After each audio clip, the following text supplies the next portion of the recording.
Selamat pagi ya, hari ini sudah hari Jumat lagi, jadi sudah weekend lagi ya. Cepat sekali waktu berlalu. Semoga Anda semua sehat ya, jaga protokol kesehatan, pakai masker, kalau bisa tidak keluar dulu. Jangan lupa dijemur ya. Bukan cuman kolor dan cangcut Anda yang dijemur, tapi orangnya yang sekarang perlu dijemur ya. Jangan lupa juga minum vitamin. Kita tetap berdoa ya semua. Semoga semua dalam keadaan baik ya. Tapi memang belakangan ini udah jarang ya di Jakarta sih ya denger rumah sakit full udah nggak ada nih. Sudah sudah menurun lagi kasusnya ya. Oke, kita akan mereview ya satu persatu dulu nih. Kita review ini dulu deh ya. Yang ini nanti kita review berbarengan. Nah ini untuk Toyota Rush Terios ya. Toyota Rush Terios, dia kan bawaan asli bawaan mobilnya dia menggunakan proyektor ya, menggunakan proyektor H11 ya. Proyektornya adalah persis seperti ini 100% bentuknya ya, di pantatnya ya, pokoknya seperti begini deh persis ya proyektornya. Dia tapi tergantung juga ya Rush Teriosnya yang generasi terakhir atau bukan. Kalau yang terakhir seperti ini, tapi kalau yang sebelumnya cut off-nya dia JDM, tapi kalau yang sudah terbaru cut off-nya dia harmonize, step cut off ya, tangga ya. Tapi nggak apa-apa, sama ya, dia H11 juga ya, sama-sama menggunakan H11 halogen, cuman yang kalau yang versi pertama dia JDM ya. JDM itu cut off-nya garis lurus tapi naik. Tapi kalau yang sudah terbaru dia step cut off tangga ya. Memang kekurangannya menggunakan proyektor output tipis ya. Saya ngomong apa adanya, to the point. Menggunakan proyektor output tipis. Kenapa bisa tipis? Karena dia lebar outputnya. Outputnya sangat lebar, jadi napak sinar di jalan itu tipis ya. Napak sinar di jalan tipis, tapi proyektor mempunyai keunggulan outputnya lebar dan mempunyai cut off yang bagus, garisnya jadi patternnya bagus ya. Saya merekomendasikan tipe ini ya. Memang bukan bolam paling terang ya, mungkin di luaran sana masih banyak bolam yang lebih terang, tapi tidak selalu harus watt dan luxnya yang paling besar, tapi dia mempunyai keunggulan lain ya. Ada syarat-syarat lain sebagai bolam bagus ya, bukan hanya wattnya saja yang besar, tapi dia bisa adjustable, stabil, soal pendinginan, pemasangannya PNP, tidak storing ya, soal pendinginan juga penting, tidak ngedrop juga penting ya. Bohlamnya ini adalah tipe H11, mereknya apa? Mereknya adalah Juragan Lampu ya, mereknya adalah Juragan Lampu sekali lagi. Tipe chipnya adalah Cree XHP50 second generation ya, real 30W 3100 lux versi 2021. Jadi 30 watt real versi 2021, dia stabil, tidak ngedrop ya, tidak ngedrop. Ini penting. Karena banyak bolam yang wattnya lebih gede, memang awalnya gede tapi setelah nyala wattnya turun, itu namanya ngedrop ya. Kenapa bisa ngedrop? Banyak pertanyaan seperti itu, karena drivernya nggak stabil, karena kepanasan, karena memang ya untuk mengakali Anda ya, karena namanya barang buatan Cungkuo paling pinter seperti itu. Awal-awalnya wattnya gede, tapi dipakai lama ngedrop. Anda kalau bermain genset sama seperti gitu. Saya punya teman importir genset ya, saudara sendiri bahkan main genset buatan Cina. Dia punya tokonya di daerah Laoce ya. Itu istri saya punya, jadi mertua saya punya adik. Jadi saya manggilnya apa tuh? Saya sih manggilnya dia AQ ya, kalau orang Chinese manggilnya AQ ya. AQ saya main tuh genset ya. Ya, dia juga mengakui semua barang buatan Cungkuo wattnya nggak sesuai ya. Apalagi kalau dipakai lama ngedrop kata dia. Nah itu ya, bukan hanya di lampu bro. Dia juga main las inverter, mesin las ya. Mereknya macam-macam, dia import ya. Jadi dia pokoknya main genset, main alat las, main pompa itu industri lah ya. Pompa yang menggunakan genset sama, dia juga bilang ngedrop ya. Awal nyala bisa kenceng tarikannya, gensetnya oke, giliran udah panas boyo ya wattnya ngedrop. Itu satu. Kedua, mesin las juga sama ya. Awalnya doang tarikannya gede, apinya gede, giliran udah dipakai lama 15 menit apinya loyo ya. Jadi makanya kita harus mencari barang yang tidak ngedrop wattnya ya. AQ saya jual tuh main ya, teman saya juga ada satu anak motor gede, temen main genset juga, tapi dia lebih ke arah sewain jual beli juga ya. Tapi ini AQ saya sendiri main ya, ya begitulah ya. Sama ini juga LED nggak boleh ngedrop, tapi dia juga bilang genset ada yang bagus nggak ngedrop, buatan Cungko ada, cuma kan harganya mahal, dia bilang ya, harganya mahal ya. Tapi orang Indonesia maunya murah mau embel-embel bagus ya susah ya. Anda mau makan stick yang enak, tentu makannya jangan di Johnny Stick, jangan makan di stick-stick yang biasa. Anda makannya di Holyco misalnya, atau Anda makan di punya artis tuh apa sih, J-Stick, atau di stick-stick yang ya ada harga ada kualitas lah ya. Anda beli satu stick yang 30 ribuan atau 50 ribuan dengan harga stick yang 200 ribuan, itu tentu beda ya, rasanya beda bro ya. Sama lah dengan barang juga seperti itu. Anda mau beli yang berkualitas ya tentu ada harganya ya. Oke, jadi watt tidak boleh ngedrop ya. Ketiga adalah adjustable. Nah, adjustable ini penting bro di proyektor ya. LED ini harus bisa di adjustable. Apa sih yang di adjustable? Adalah ininya nih, cuknya, atau apa sih istilahnya, dudukan LED-nya ya, harus bisa di adjustable. Kenapa harus bisa di adjustable? Supaya kita bisa mencari yang terbaik hasil cut off-nya.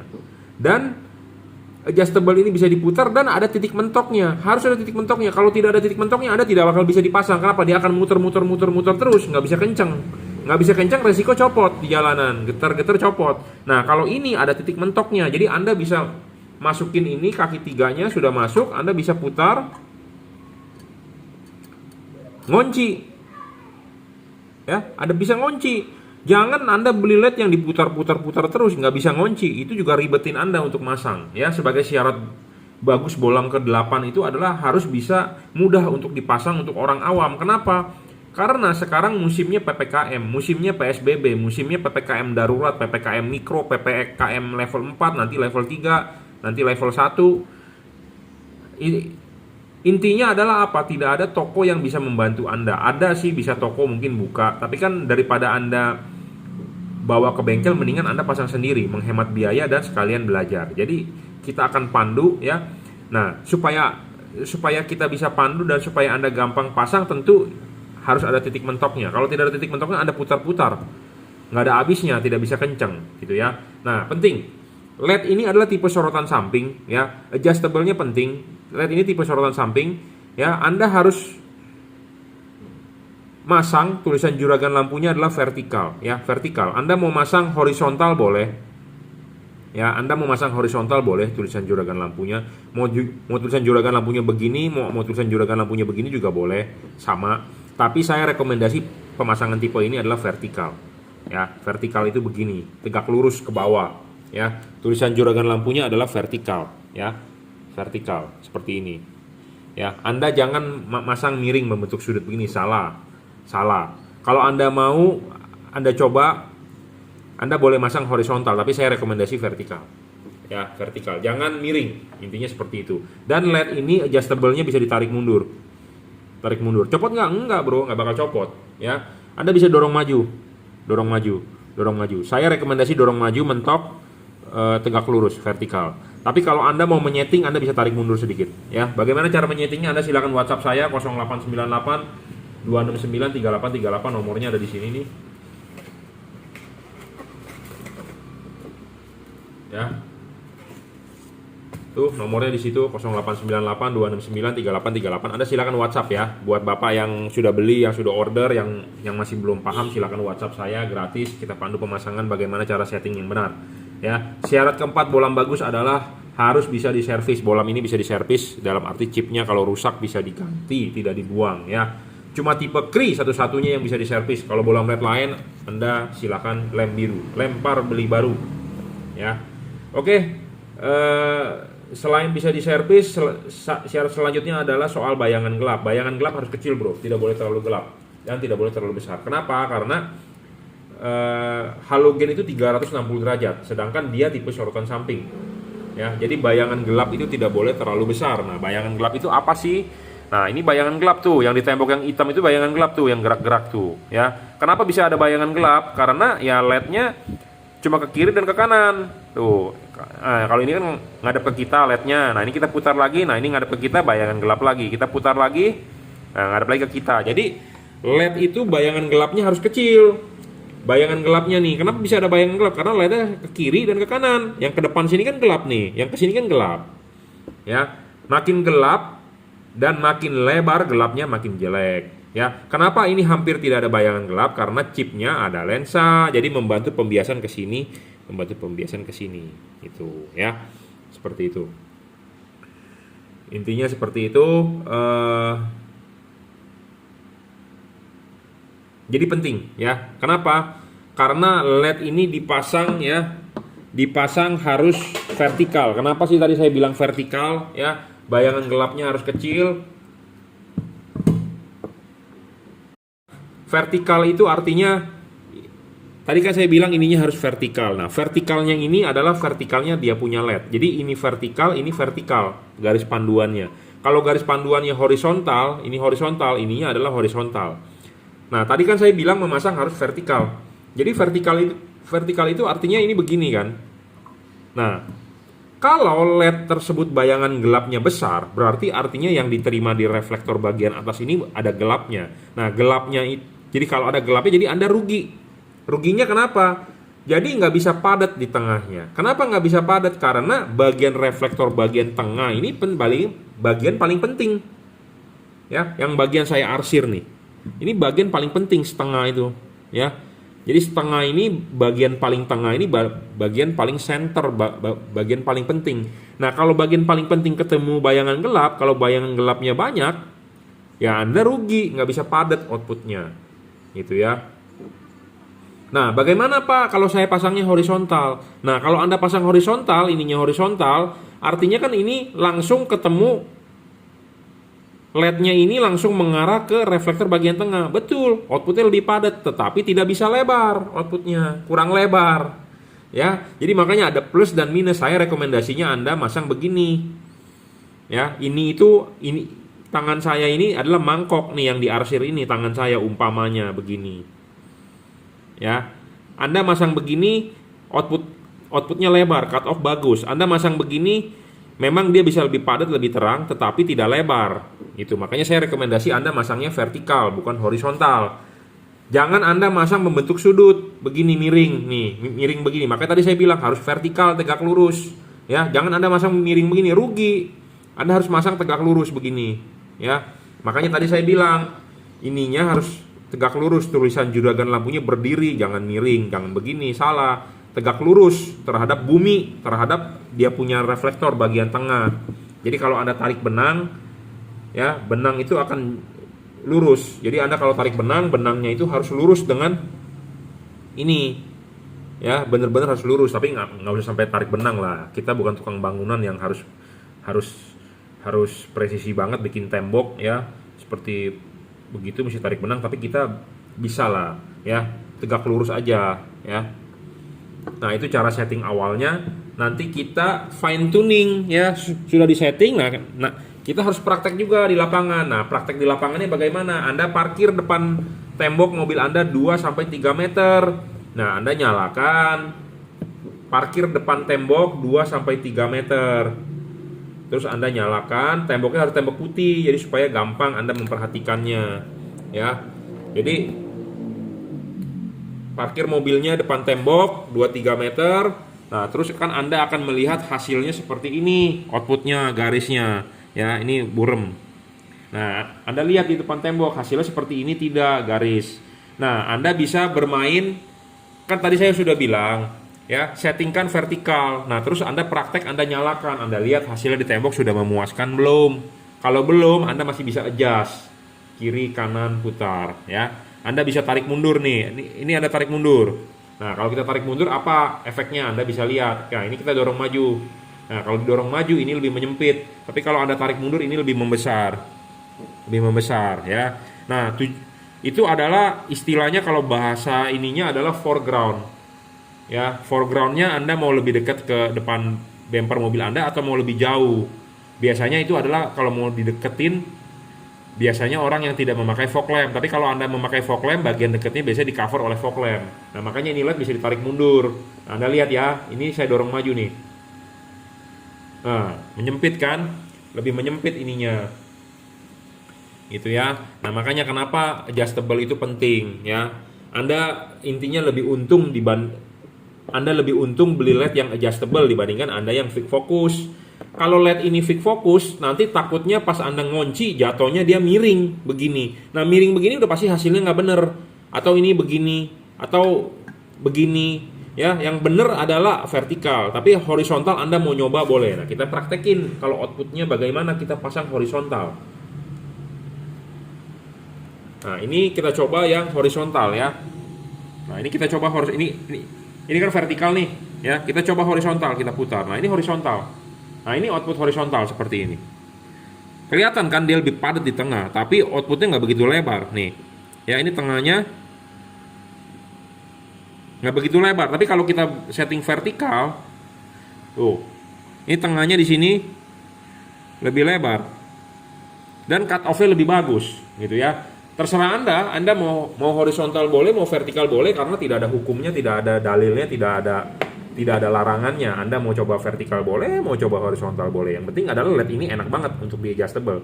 Anda bisa sendiri adjustable-nya. Selain bisa diputar-putar dan dia bisa ditarik maju, ditarik mundur, dorong maju. Ya, enak nggak? Enak dong. Masa spesifikasi seperti ini nggak bagus gitu loh? Ya, bisa adjustable kok, putar-putar, maju mundur bebas sesuka Anda.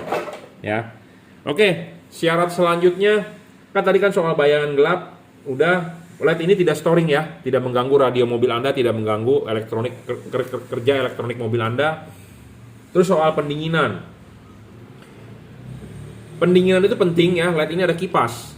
Ada kipas, ada heatsinknya sedikit, dan pendinginannya menggunakan batang tembaga double cooper. Ya, jadi bolam ini memenuhi 7 syarat bolam bagus. Ya, memang bukan yang paling bagus, karena kalau saya bilang ini paling bagus, saya egois. Mungkin di luaran masih banyak LED yang bagus-bagus, tapi LED ini memenuhi syarat bolam bagus 7 yang kita tentukan. Ya, adjustable, stabil, soal pendinginan, dan bolam ini sangat awet bro, bisa diajak kerja berat, heavy duty. Ya, sangat-sangat bisa diajak kerja berat. Dan pemasangan juga tinggal PNP ya. Ini driverless, drivernya di dalam sudah dirajut oleh nilon. Kemarin ada yang berkomentar di YouTube saya bahwa si Jungki itu pelin-pelan katanya. Bukan pelin-pelan lah, pokoknya intinya saya terjemahkan intinya. Si Jungki itu pelin-pelan. Dulu katanya dia bilang bagus LED yang ada drivernya, jangan di dalam. Nah, sekarang dia bagus-bagusin produk dia yang tanpa driver. Begini saya jelaskan. LED itu ya, kita ini menjual massal. Jadi kita jual dari Sabang sampai Merauke, dari Aceh ke Papua kita jual ya. Kenapa saya bilang bagus drivernya inside? Supaya Anda orang awam bisa pasang PNP, bisa pasang enak, tinggal colok, nggak meribetkan. Bagi saya orang yang sudah terbiasa masang lampu, itu tinggal colok plek 5 menit selesai. Tapi untuk Anda orang awam ya, masang lampu itu ada yang nggak mudah itu loh, susah. Apalagi kalau banyak kabelnya. Aduh pak, saya ribet pak, lihat kabelnya banyak begitu, saya nggak paham perkabelan sama sekali. Ada orang seperti itu. Nah, makanya kenapa saya bilang driver bagusan inside untuk tipe-tipe yang kita jual massal, supaya kita gampang memandu Anda sebagai customer calon pembeli. Pak, tinggal colok, plek, selesai. Kalau nggak nyala pak, dibalik, plek, selesai. Udah, gitu aja. Jangan yang ada iket-iketnya atau ada kabel-kabel ini, kabel itu, karena orang awam nggak semudah itu ya. Saya sudah jual LED ini ribuan ya. Saya sudah ketemu customer dari Sabang sampai Merauke, dari Aceh, dari yang ngomongnya agak kasar, dari ngomongnya yang lembut, dari yang ngomongnya agak kewanitaan padahal dia cowok, macam-macam bro. Saya ketemu orang. Ada orang yang ditelepon galak ya, seperti orang timur. Saya tidak membawa ini, cuman memang kalau ngomong tuh keras, kayaknya saya diajakin ribut gitu loh. Padahal mungkin memang karakter ngomongnya begitu. Nah, mau nggak mau saya juga harus jelaskannya juga dengan baik, karena mereka mungkin belum pernah lihat ini, cuma mereka ada niat untuk beli karena gelap gitu loh di sana. Dan dia sudah melihat review saya, ini orang paham. Nah, dia beli barang sampai dia nggak bisa pasang, ya tentu kita harus jelaskan. Sebenarnya mudah sekali, tinggal colok. Tetapi namanya orang awam yang belum pernah lihat, ya belum pernah, dia nggak ngerti cara coloknya bagaimana. Nah, makanya kenapa saya bilang driver harus insight, supaya saya sebagai penjual memudahkan Anda pembeli untuk pasang untuk orang awam. Tetapi kalau Anda yang demen modifikasi, ya tentu driver bagus di luar. Kenapa? Karena tinggal kita gunting, tinggal kita ganti drivernya. Tapi kan ini untuk produksi untuk produk massal. Seluruh orang di Indonesia bisa beli dari Aceh sampai Papua. Gitu ya. Ngerti nggak? Jadi kadang-kadang banyak yang memutarbalikkan video saya, ya pemahamannya suka kurang jelas karena nontonnya setengah-setengah. Banyak yang bilang video saya itu harus ditonton berkali-kali. Ya tontonlah berkali-kali ya sampai Anda mengerti, karena kan tiap-tiap orang penangkapannya berbeda. Makanya guru di sekolah ada anak 40 orang, nggak ada yang 40 orang itu kan pinter semua ranking 1. Ada yang ranking 1 karena penangkapannya cepat. Ada yang otaknya agak-agak belet tapi kalau main game jago. Ya kayak anak saya tuh, kalau sekolah agak-agak belet. Tapi kalau main game nggak usah diajarin bisa.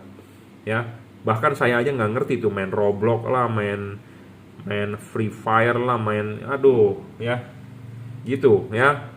Jadi saya maunya mempermudah Anda sebagai customer saya beli, ya nggak usah bawa ke bengkel, Anda pasang sendiri, saya pandu. Intinya seperti itu ya. Cukuplah reviewnya ya untuk Ras Terios proyektor H11 halogen. Saya pernah mendapat review bohlam ini nggak terang. Memang saya akui kalau pakai proyektor itu output tipis bro ya. Makanya untuk Anda yang mobil-mobilnya belum memakai proyektor, saya tidak merekomendasikan Anda pakai proyektor. Kenapa? Karena output tipis ya. Proyektor memang bagus, menang lebar, cut off bagus, tapi kalau untuk padat agak sulit ya, agak sulit. Apalagi kalau proyektornya sudah berumur ya. Biasanya proyektor itu di sini di depan lensanya itu suka ada jamur atau berembun ya. Anda lihat deh mobil Anda.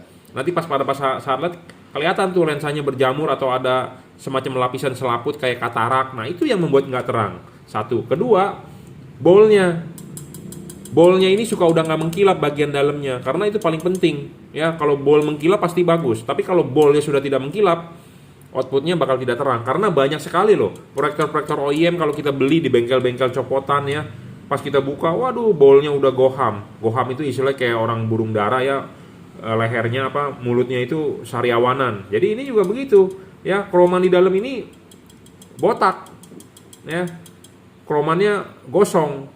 Nah kalau kroman udah gosong, udah output sinar udah nggak bakal bisa bagus ya. Jadi permasalahannya itu menggunakan proyektor. Kenapa sih kok bol bisa gosong? Karena kecil si lampu itu di sini, jadi panasnya over, kromannya kalah, seperti itu. Itu aja sih sebenarnya ya proyektor. Jadi makanya apalagi Anda juga modif-modif pakai proyektor aftermarket sama bro. Bolnya yang sering kena ya, botak 1 tahun umurnya, bolnya udah kusam. Nah bol udah kusam udah capek ya. Jadi output sinarnya kurang bisa dipantulkan. Kenapa? Karena mangkok ini kan perlu krom ya. Krom itu supaya memantulkan sinar ya. Kalau kromannya sudah botak atau kromannya sudah nggak kinclong, ya udah outputnya bakal nggak bisa padat ya, nggak bisa bagus. Intinya seperti itu. Jadi ada dua permasalahan. Lensanya dilihat sudah ada selaput belum, jamur atau bekas embun air. Kalau bisa dibuka, dilap. Nah sekalian dibuka dilap, Anda lihat bolnya masih bagus nggak, seperti itu mestinya ya. Tapi memang proyektor output lebar saya akui, tapi kalau mau padat mau tebel agak sulit ya. Cut off juga bagus, rapi ya kalau pakai proyektor, tapi untuk mau padat mau tebel agak sulit ya. Oke, cukup reviewnya, terima kasih.